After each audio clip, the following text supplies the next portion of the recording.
Hi everyone! Dahil day off ko ngayon, sasagutin ko lang yung ilang mga question. Nagtatanong kung paano pumunta sa Turkey at ano yung mga qualification dito. So ngayon magbabasa lang ako ng mga question dito sa isang cellphone ko.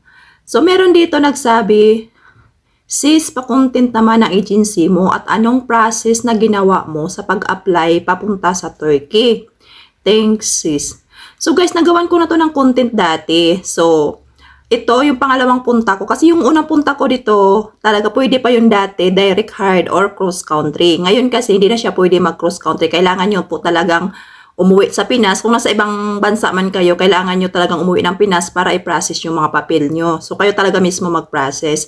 So, ang pangalawang punta ko dito, same employer pa rin na. So, ang ginawa ko dito, ako mismo yung pumupunta doon sa embassy sa Pilipinas para mag-process. Tapos yung mga employer nyo naman, meron din silang mga documents na ipaprocess sa agency sa Pinas. Tapos, yun, waiting lang kayo kung ano yung sasabihin ng agency. For example, mag-report kayo bukas kasi for medical. So, ganun lang guys. Hindi pwedeng galing ka dyan sa ibang bansa tapos didiretso ka dito. So, bawal na po talaga yung cross-country ngayon. Meron tayong, ang agency ko pala, no, may nagtatanong dito kung ano daw yung agency ko sa Pinas. So, ang agency ko sa Pinas, Jardine Agency. So, yun po yung agency. Meron naman kay Michelle, sis, andito ako ngayon sa Riyadh, Saudi. Anong pwedeng gawin para makapunta dyan sa Turkey? Sis, ganito na lang, habang nasa Saudi ka, pwede kang maghanap ng employer dito, ng employer dito sa Turkey. Maglalagay ako sa description ng agency ng Biga para pwede kayo mag-ask doon kung mayroong mga employer naghanap doon, pwede kayong mag-send ng video. Then kung nagustuhan naman kayo, mag-choose na kayo sa employer, tsaka kayo umuwi ng Pinas tapos ipaprocess yung papel nyo. So ganun naman talaga yung process ngayon. Kailangan yung umuwi ng Pinas. Ito po. Hi sis, pwede po bang mag-apply ang ex-abroad na high school graduate lang? O sis, pwede naman sis. Actually, ako high school graduate lang ako. Pwede yun. Pwede mag-apply.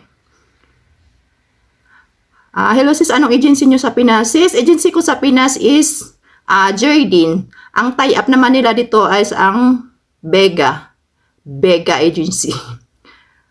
Ito naman, hi sis, yung $800 ba yun? Or ano yung currency? By the way, ito sa unang video ko, yung $800 is US dollars yun. Actually ngayon, medyo okay na kasi tumaas na siya. So, ang minimum ngayon nasa $900 US dollars na siya. So, may ibang employer na every year nagtataas siya. So, maswerte na rin kung ganun yung employer. Ito pa. Ito, nasagot ko na to. Wait lang, maghanap ako mga question. Kasi, ito lang kasi yung oras ko talaga na masasagot ko. How to apply po? I'm here in Abu Dhabi.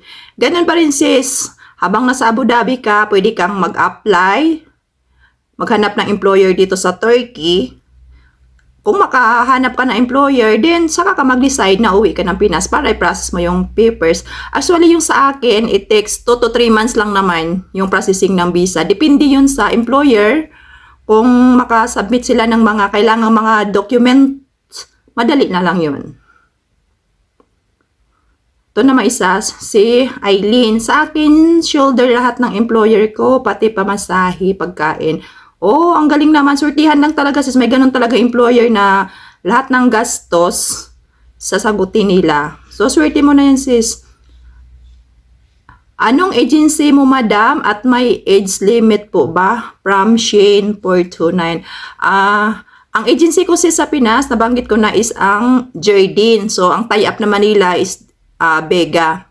Ang age limit po is kung ex-abroad ka hanggang 45.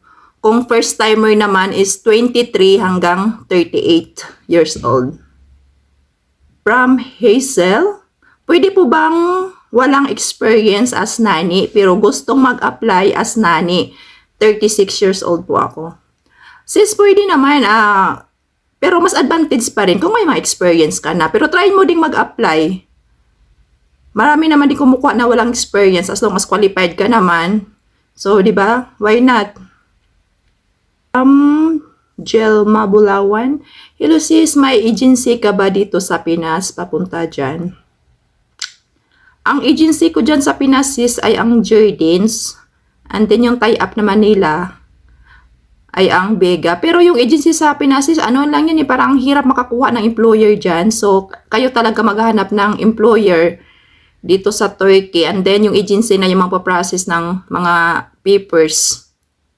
So, maglagay na lang ko ng agency sa description ng video na to. Then, mag-inquire kayo. Kasi marami naman naghanap doon ng employer na naghanap ng mga nani. Then, mag-send na lang kayo ng video. Once na mapili naman kayo, madali na lang yun. Process nyo ng papers. Po, ask ko lang po, ma'am, hindi po ba salbahi ang mga Turkish na amo? Sa akin, experience ko sis ha, kasi dati kasi, sa experience ko, din ako, nag-Libya, tapos nag-Egypt. Sa akin naman, sa awa ng Diyos, mas gusto ko yung Turkish, yung ugali nila. Isa pa, swertihan na lang din kasi, para sa akin sa akin lang to ha, i-compare talaga sa Middle East at mas okay talaga yung, meron kang 24 hours, merong once a week na holiday, and then every year, meron kang bakasyon, 2 weeks with payment naman yon. So, shoulder lahat sa employer yung airplane ticket. So, sa akin, mas okay yung ugali kasi wala naman talaga akong nabalitaan dito na talagang inaano sa amo nila, sinasaktan, binubugbog. Wala pa naman. Pero sweet, meron din sigurong iba. Pero sa akin at saka sa mga nakilala ko, merong medyo mild lang na gano'n. Normal lang naman talaga yun. Sabi nga nila kahit saang bansa naman talaga, diba? Kumuga, swertihan na lang talaga, makahanap ka talaga ng amo. So, para sa akin, yung Turkey, mabait sila. Ganun. In Turkey, from user lang yan. Sis, sa Ankara ako. So, yun lang guys. Maglalagay na lang ko dito ng number ng agency ko sa description sa video na to. And then, yung agency nila.